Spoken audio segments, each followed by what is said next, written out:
Welcome to Olga news. Prakash Raj ఒకప్పుడు విలక్షణ నటుడుగానే అందరికీ గుర్తింపు, కానీ ఇప్పుడు వివాదాలకు కేర్ ఆఫ్ అడ్రస్గా నిలిచారు. ప్రధాని మోడీ ప్రభుత్వం తీసుకునే నిర్ణయాలను ఎక్స్ వేదికగా నిర్ద్వందంగా ఖండిస్తున్నారు. జస్ట్ ఆస్కింగ్ అనే ఒక హ్యాష్ ట్యాగ్తో సోషల్ మీడియాలో ఒక పెద్ద క్యాంపెయినింగ్ నిర్వహిస్తున్నారు.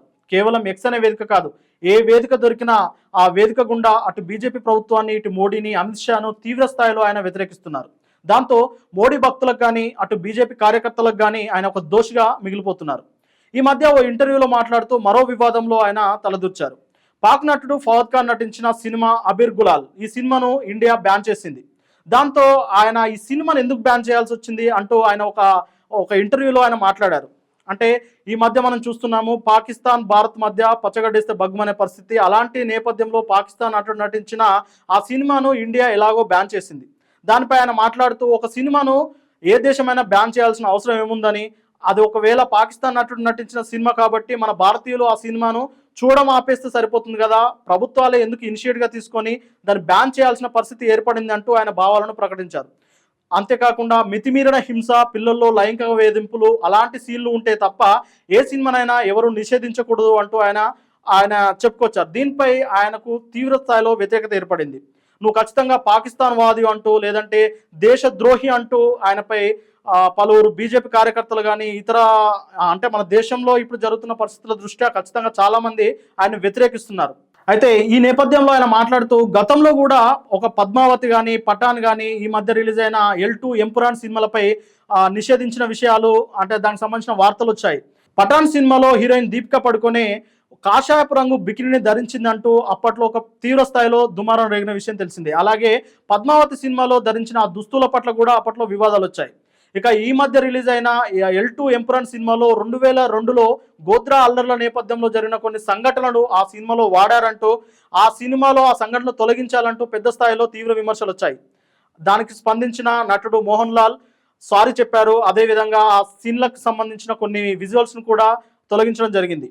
ఇలాంటి నేపథ్యంలో ప్రకాష్ రాజ్ మరొక వివాదాస్పదమైన వ్యాఖ్యలు చేశారు. ఎందుకంటే బాలీవుడ్లో చాలా మంది నటులు బీజేపీకి, అటు మోడీ ప్రభుత్వానికి అమ్ముడుపోయారంటూ, ఎవరు స్వేచ్ఛగా మాట్లాడడం లేదని, ప్రభుత్వానికి వ్యతిరేకంగా మాట్లాడితే వారి సినిమాలను రిలీజ్ చేయకుండా ఆపుతున్నారని, ఎలాగో మనకు సెన్సార్ సర్టిఫికెట్ అంటే సెన్సార్ సర్టిఫికెట్, పూర్తి సర్టిఫికెట్ ఇచ్చిన తర్వాత కూడా మోడీ సర్కార్ సర్టిఫికెట్ ఇస్తేనే సినిమా రిలీజ్ చేయాలంటూ ఆయన తీవ్రమైన వ్యాఖ్యలు చేశారు.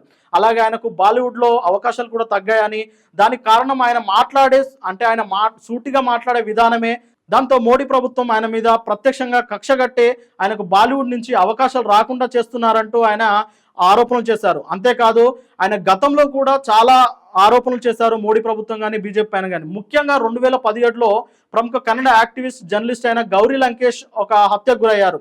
ఆ గౌరీ లంకేష్ ఎవరంటే ప్రకాష్ రాజ్ గారికి ఒక స్నేహితురాలు.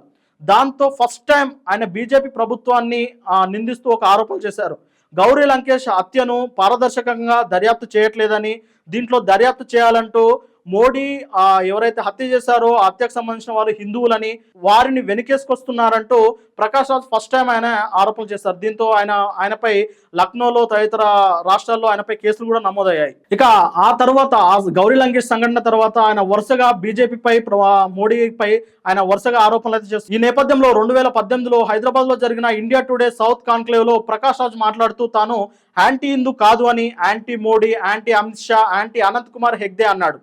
అనంత్ కుమార్ హెగ్దే రాజ్యాంగాన్ని మార్చాలని గతంలో చెప్పారు. ఈ వ్యాఖ్యలను ఉద్ఘాటిస్తూ ప్రకాష్ రాజ్ హెగ్దేపై తీవ్ర విమర్శలు చేశారు. దీంతో కూడా బీజేపీ నాయకులు ప్రకాష్ రాజ్ పై దుమ్మెత్తిపోశారు. అలాగే హిందూ ఇంపోజిషన్ పైన కూడా తీవ్రంగా వ్యతిరేకత ఆయన ప్రదర్శించారు. 2022లో కేంద్ర హోంమంత్రి అమిత్ షా మాట్లాడుతూ రాష్ట్రంలో, అంటే ప్రతి రాష్ట్రం హిందీ మాట్లాడాలంటూ ఒక స్టేట్మెంట్ ఇచ్చారు.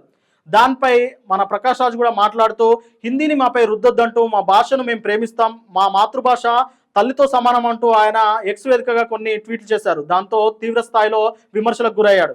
అలాగే 2024 ఎన్నికల సమయంలో కూడా ఆప్కి బార్ 400 పార్ అంటూ బీజేపీ ఒక నినాదాన్ని ఎత్తుకొని అంటే ఒక పెద్ద స్థాయిలో క్యాంపెయినింగ్ చేసింది.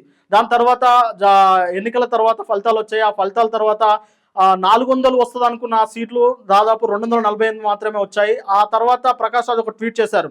ఈసారి 400 అన్న చక్రవర్తి ఇప్పుడు నలుగురు సాయంతో ఒక ప్రభుత్వాన్ని నడుపుతున్నారంటూ ఆయన ఎక్స్ వేదికగా ట్వీట్ చేశాడు. దీంతో ఆయనను సేమ్ మోడీ భక్తులు కానీ ఇతర బీజేపీ నాయకులు కానీ ఆయనపై తీవ్రంగా విమర్శలు గుప్పించారు. అలాగే తిరుపతి లడ్డు విషయంలో కూడా ప్రకాష్ రాజ్ తలదూర్చి కొన్ని వివాదాలకు కారణమయ్యారు. ఇక ఈ నేపథ్యంలోనే మన Pawan Kalyan, AP deputy CM Pawan Kalyan కూడా నేను సనాతనవాది అంటూ సనాతన ధర్మాన్ని రక్షించేవాడిగా ఆయన చెప్పుకుంటున్నాడంటూ ప్రకాష్ రాజ్ ఎన్నోసార్లు ఆయనపై కూడా తీవ్రంగా విమర్శించారు. అంటే మొత్తం వ్యవహారంలో ప్రకాష్ రాజ్ ఎలాంటి నిర్ణయం తీసుకున్నా దాన్ని తప్పుపట్టడానికి బీజేపీ నాయకులు కానీ బీజేపీ కార్యకర్తలు కానీ రెడీగా ఉన్నారంటూ విశ్లేషకులు భావిస్తున్నారు. అయితే ప్రకాష్ రాజ్ మాట్లాడే దాంట్లో కూడా కొంతవరకు నిజం ఉన్నదని చెప్పేసి ఇంకొంతమంది విశ్లేషకులు అంటున్నారు. అయితే ఏదైనా సరే ప్రకాష్ రాజ్ అలా సూటిగా కాకుండా ఒక విధానాన్ని ఎంచుకొని మాట్లాడితే ప్రకాష్ రాజ్కే మంచిదంటూ, ఎందుకంటే ప్రకాష్ రాజ్ విలక్షణ నటుడుగా దేశం మొత్తం గర్వించే స్థాయిలో ఆయన యాక్టింగ్ స్కిల్స్ కానీ అవి ఉన్నాయి. కానీ ఇలాంటి సందర్భంలో ఒక పొలిటికల్ ఇమేజ్ లేని వ్యక్తి ఇలా పొలిటికల్ పార్టీపై, అది 3 సార్లు దేశాన్ని పరిపాలిస్తున్న అతిపెద్ద పార్టీ బీజేపీపై ఆయన తీవ్ర విమర్శలు చేస్తున్నారు. ఈ నేపథ్యంలోనే ఆయనపై కొంత నెగిటివ్ కామెంట్స్ అయితే వస్తున్నాయి. మరి దీన్ని ప్రకాష్ రాజ్ ఇక్కడితో ఆపుతారా, ఇంతకింతకు పెంచుకుంటూ పోతారా, లేదంటే ప్రకాష్ రాజ్ భవిష్యత్తులో ఏదైనా పార్టీ సపోర్ట్ తీసుకుంటారా, లేదంటే పార్టీలోనే కలిసి ఏదైనా పార్టీ తరఫున పోరాడి ఈ బీజేపీకి యాంటీగా ఆయన పోరాడతారా అనేది వేచి చూడాలి.